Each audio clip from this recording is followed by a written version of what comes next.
Quick note before we start.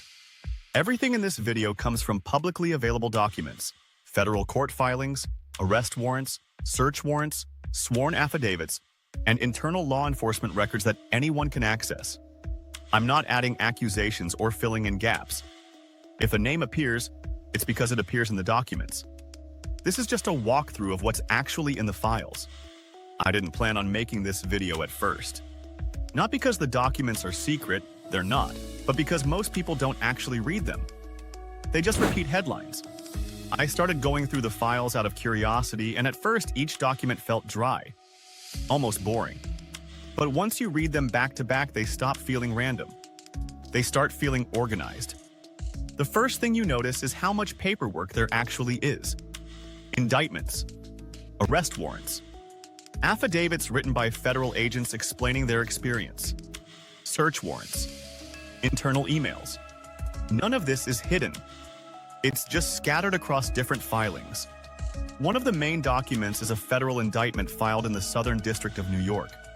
That already tells you something. Federal cases don't move unless there's jurisdiction across state lines or something that goes beyond a local issue. According to that indictment, Ghislaine Maxwell is charged in connection with illegal activity involving underage individuals. The document locks in a time frame, mostly the mid-1990s. And that part matters more than people think. Prosecutors don't randomly choose dates. Those years are there because that's what they believe they can prove. The way the documents talk about age is very careful. There's no emotional language, no graphic detail. They simply state that certain individuals were under the age of 18. That wording isn't there to make a point. It's there because it triggers specific federal statutes. It's procedural language, not moral language. Something else shows up early in the filings, and it's easy to miss if you're skimming. Roles. The documents describe Maxwell as having both a personal and professional relationship with Jeffrey Epstein. Then they add that she was paid to manage his properties. That sentence is doing a lot of work. Courts don't care about vibes or reputation. They care about access. If someone manages properties, they control who comes in and out. That's why that line exists.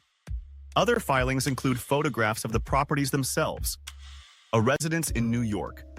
A property in Palm Beach. A ranch in New Mexico. These aren't vacation photos. In court filings, images like this are there to establish that these places existed and that someone had authority over them. Location matters in federal cases because location determines jurisdiction. Years later, the case moves into a different phase. An arrest warrant is issued. The date is June 29, 2020. That's the moment the case stops being preparation and becomes enforcement. A judge signs off. Law enforcement is authorized to act. The warrant lists Swiss federal statutes under Title 18, conspiracy, transportation across state lines, false statements. It's procedural, but it's serious. Supporting that warrant are sworn affidavits written by federal agents. The agents explain who they are, what they've investigated before, and why they're qualified to be involved. These statements are made under penalty of perjury. That's not commentary. That's risk. Some of the filings include excerpts from messages. The tone of those messages is casual, sometimes uncomfortable. And that contrast is what stands out. These aren't screenshots floating around online. They're embedded inside federal court records.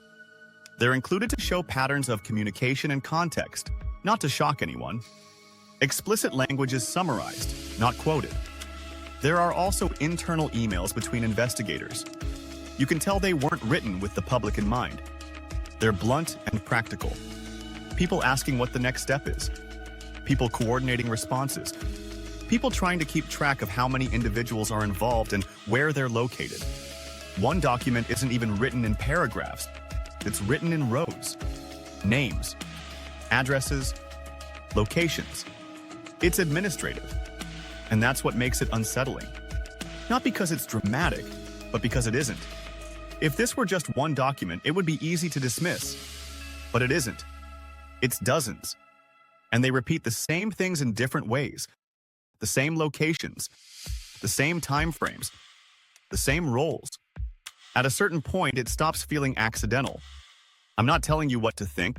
I'm just saying these files exist and most people never read them together. This is only part of the record. The next set of documents goes further, into searches, recovered material, and how authorities tried to understand the scale of what they were dealing with. And that's where this becomes harder to ignore.